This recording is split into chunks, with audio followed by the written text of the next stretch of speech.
Hello, Radhe Radhe सभी को। भाइयों, आज मेरा 15 मार्च का फर्स्ट शिफ्ट में यूपीएसआई का पेपर था, जिसमें मैं एनालाइज करूँगा जीएस का, मूल विधि संविधान सामान्य ज्ञान का। ठीक है ना। जिसमें मेरा पहला क्वेश्चन और मैं इसमें देखा भी जाएगा, मैंने एआई मोड से लगा के, और इसमें सही गलत मैंने अपने पूरे पूरे क्लियर कर लिए हैं, कौन सा सही है कौन सा गलत है मेरा। ठीक है ना। तो इसमें देखिए आप, इसमें मेरा पहला क्वेश्चन ये है कि उत्तर प्रदेश राज्य के संवैधानिक प्रमुख कौन हैं। उत्तर प्रदेश राज्य के संवैधानिक प्रमुख कौन है और राज्यपाल। ये मेरा क्वेश्चन सही था। ठीक है ना। जहाँ नंबरिंग पर जो टिक लग रहा है ना सही का, वो सही क्वेश्चन है मेरा। ठीक है ना। दूसरा है, भारतीय संविधान का निम्नलिखित में से कौन सा अनुच्छेद पंचायतों की संरचना से संबंधित है। Article 243C। ये मेरा सही था। ठीक है ना। 43वां नंबर आता है, भारतीय नागरिक सुरक्षा संहिता 2023 की कौन सी धारा अनुपस्थिति में विचारण का प्रस्ताव करती है। धारा 356। ठीक।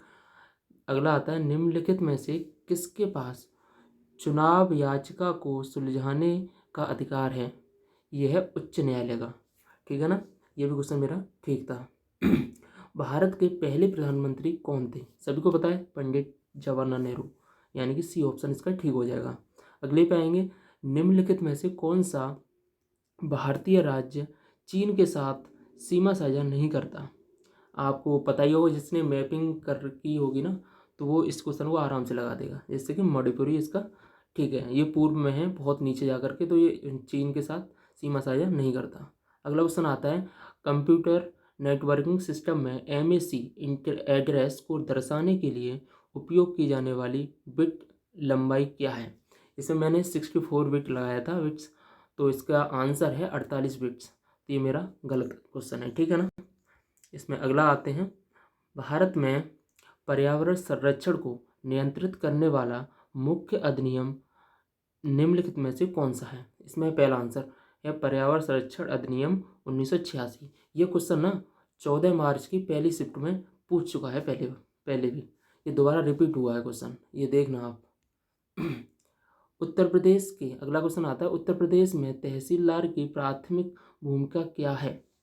इसमें मेरा क्वेश्चन गलत हो गया था, मैंने टिक लगाया था स्वास्थ्य सेवाएं।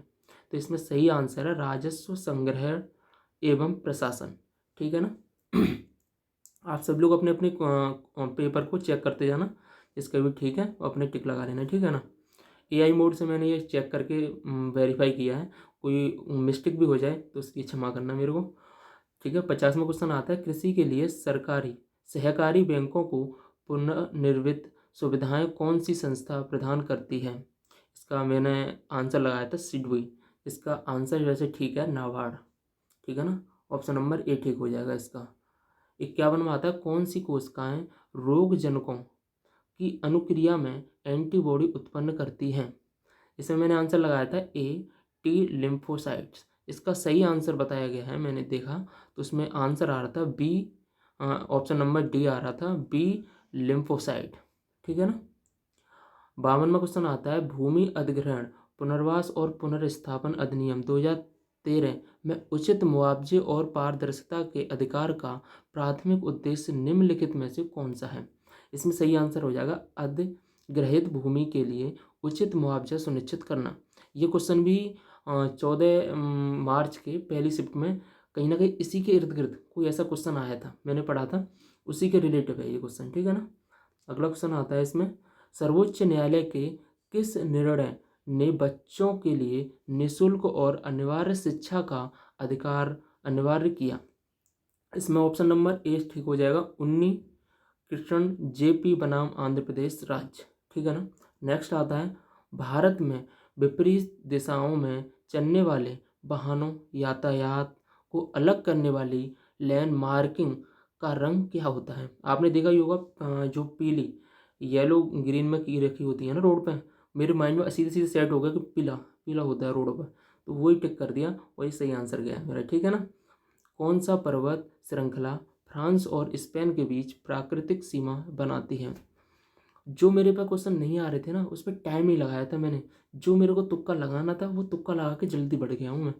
इस पर बहुत ही कम टाइम का, मतलब 5 से 6 सेकंड, मुझे पता था कि नहीं आएगा मेरे पे, तो मैंने फटाक से टिक लगाया, आगे बढ़ा गया। तो मैंने ये ऑप्शन तुक्का लगाया था आल्पस, पर इसका सही आंसर है पाइरेनीज। ऑप्शन नंबर सी इसका सही आंसर है, ठीक है ना। 56वां आता है, हिंदी साहित्य में उपन्यास सम्राट किसे कहा जाता है। इसमें आपको सभी को पता ही है, बहुत बार ही पूछ चुके हैं ये क्वेश्चन को, Munshi Premchand. Option number A ठीक हो जाएगा। 57वां आता है, अनुच्छेद 360 के तहत जारी किए गए वित्तीय आपातकाल की घोषणा के लिए संसद के पास अनुमोदन के लिए कितना समय होता है। इसमें मैंने 1 महीना लगाया था। इसमें कहीं ना कहीं डाउट है मेरे को, 1 महीना ही, मैंने शायद मेरे नोट्स में भी लिखा हुआ है शायद, तो इसमें आंसर ठीक बताया था 2 महीने, ठीक है ना। ये मेरा गलत बताया गया है, ठीक है ना।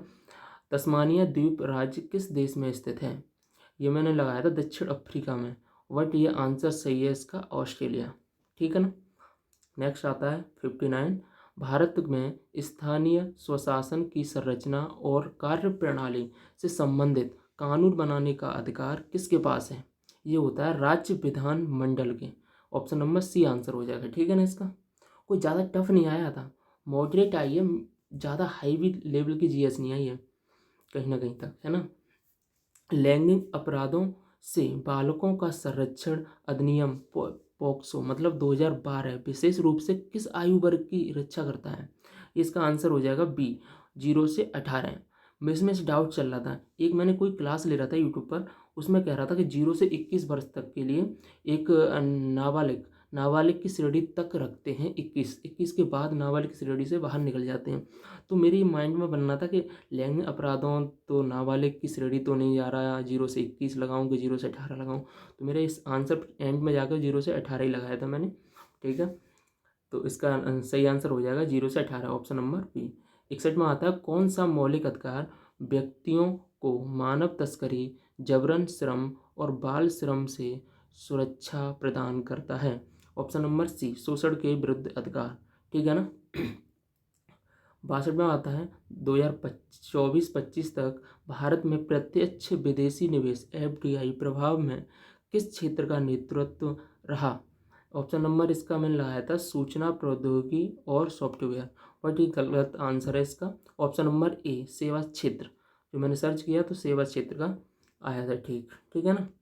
अगला क्वेश्चन है 63, भारतीय संविधान में राज्य नीति के निर्देशक सिद्धांतों का महत्व है। इसका ऑप्शन नंबर डी सही हो जाएगा, ठीक है ना। 64वां आता है, भारतीय संविधान का कौन सा अनुच्छेद भारत के चुनाव आयोग की स्थापना करता है। आर्टिकल 324 सबको पता ही है। दिल्ली सल्तनत पर किस महिला ने एकमात्र महिला शासक के रूप में शासन किया। बहुत बारी क्वेश्चन पूछ चुका है, बेसिक है बिल्कुल, जो भी कंपटीशन में एंटर होता है ना, तो ये क्वेश्चन तो अपने आप ही याद हो जाते हैं उन लोगों को, रजिया सुल्तान, ठीक है ना। ऑप्शन नंबर डी सही है। 66वां आता है, सूचना प्रौद्योगिकी IT अधिनियम 2000, इसमें इसके संशोधनों सहित के अंतर्गत कौन सी धारा मध्यस्थों पर सरकारी एजेंसी न्यायालयों के आदेश पर सूचित किए जाने पर गैर कानूनी उपयोगकर्ताओं जनित सामग्री को हटाने का दायित्व डालती है। आर्टिकल नंबर धारा 79 3B। ये मैंने तुक्का लगाया था इसमें, मैं बताऊँ मेरे को याद नहीं था, बट ऑप्शन नंबर सी मैंने तुक्का लगाया था कि बड़ा देख के, ज़्यादा खुला हुआ धारा है, तो तुक्का लगाया था, तुक्का ठीक गया मेरा, ठीक है नहीं। इसमें आता है 67, भूमि अधिग्रहण पुनर्वास और पुनर्स्थापन अधिनियम 2013 के तहत सार्वजनिक निजी भागीदारी परियोजना में भूमि अधिग्रहण के प्रभावित परिवारों की आवश्यक सहमति का न्यूनतम प्रतिशत क्या है। ये मैंने तुक्का लगाया था, मैं झूठ नहीं बोलूँगा, जो मैंने तुक्का लगाया पहले से बता दूंगा आपको। इसमें 70%, ठीक है ना। मैं पर लगाने वाला था 50%, पर 70% मैंने बाद में लगा दिया है, ठीक है ना। ऑप्शन नंबर 68 आता है, जनसांख्यिकीय संक्रमण के प्रथम चरण की विशेषता क्या है। इसमें मेरे को डाउट चल रहा था बी या ए, तो इसमें सही आंसर मैंने सर्च किया, उसमें सही आंसर आ रहा है पहला, उच्च जन्म और मृत्यु दर। बट मेरे हिसाब से कहीं ना कहीं इसमें डाउट है मेरे को इस क्वेश्चन में कि उच्च जन्म और निम्न मृत्यु दर, उसी में तो जनसांख्यिकीय परिवर्तन संक्रमण होता है जनसंख्या में, तो मेरे हिसाब से इसमें डाउट है, तो मैं कंफर्म नहीं कह सकता कि ये होगा, ठीक है ना। आप लोग बताना कमेंट में कौन सा इसका ठीक आंसर है, ठीक है। 69 में आता है, भारतीय संविधान की व्याख्या करने का अंतिम अधिकार किसके पास है। ये होता है सर्वोच्च न्यायालय, सुप्रीम कोर्ट के पास, ठीक है, सभी को पता ही होगा। 70 में आता है CAM, क्रूसिलेशियम एसिड मेटाबॉलिज्म, मतलब मेरे तो केमिस्ट्री वगैरह तो बिल्कुल ही लो है भाई। पौधे में कार्बन डाइऑक्साइड रात भर इस रूप में संग्रहित होती है। इसका आंसर सही होगा मैलिक अम्ल। जो मैंने सर्च किया तो मैलिक अम्ल आ रहा था इसमें, ऑप्शन नंबर डी।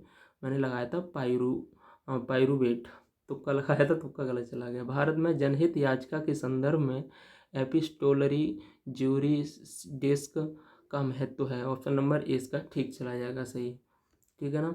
72 में आता है केंद्रीय मंत्रिमंडल की बैठक में कौन भाग ले सकता है?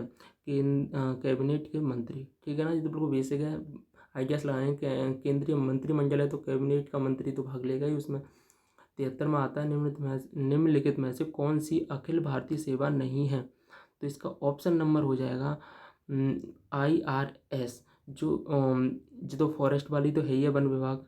IPS होता ही है, IS जो अखिल भारतीय सेवा में IS होता ही है तीनों।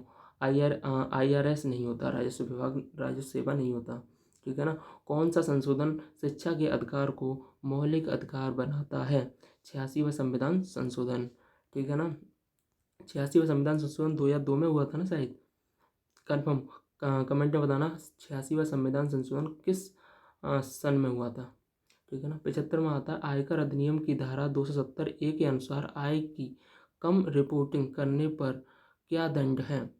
तो इसमें 100% लगा दिया कि 100% दंड होगा, बट इसमें ऑप्शन नंबर सी सही बताया गया है, देकर का 50%, ठीक है ना।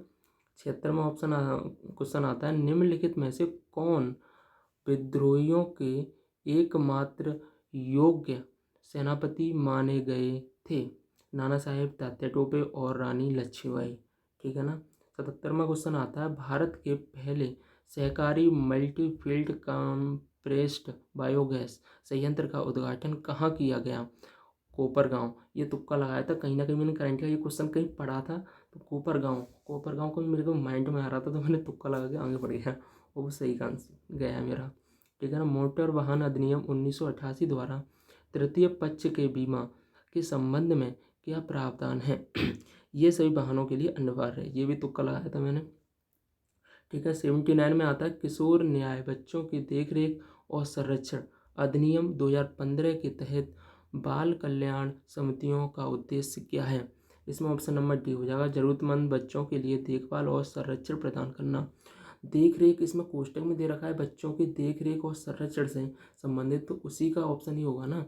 उसी में साफ साफ कह रहा है, क्वेश्चन में जो पूछ रहा है ना प्रश्न, वो उत्तर में भी पूछ रहा है, उत्तर में दे रहा है, तो कहीं ना कहीं हिंट दे दी इसने, ठीक है ना। ऑप्शन में लास्ट क्वेश्चन आता है 80 में, किस भारतीय शहर को उसके ऑटोमोबाइल उद्योग के कारण भारत का ट्रेटाइट कहा जाता है? ये बहुत कन्फ्यूजन बन रहा था मेरा। ऑप्शन नंबर बी और सी तो मैंने वैसे ही एलिमिनेट कर दिए थे, ऑप्शन नंबर ए और डी इसमें डाउट चल रहा था, जिससे भी कोलकाता, ये भी डिजिटल एरिया में बहुत फेमस है। इसमें फिर मेरा चेन्नई पिक किया था, चेन्नई ठीक आंसर है इसका, ओके। और अपना अपना स्कोर बताना, जीएस में क्या स्कोर है कमेंट करके, और कैसा पेपर रहा और कितना पूरा अटैम्प्ट कर पाए कि नहीं। आपका कहीं ना कहीं टाइम कम तो नहीं पड़ा? मेरी तो ये वो लास्ट में जो 5 मिनट दी थी ना OMR सीट भरने के लिए, तो 5 मिनट मैंने बचा नहीं, मैंने पूरा पेपर एक तरफ से भरता गया। जीएस हिंदी की, पहले हिंदी 40 क्वेश्चन किए ना मैंने, तो हिंदी के 40 क्वेश्चन करने के बाद OMR भरा मैंने। फिर जीएस किया, जीएस का 40 क्वेश्चन किए, OMR भरी। फिर मैंने किया मैथ, OMR भरी।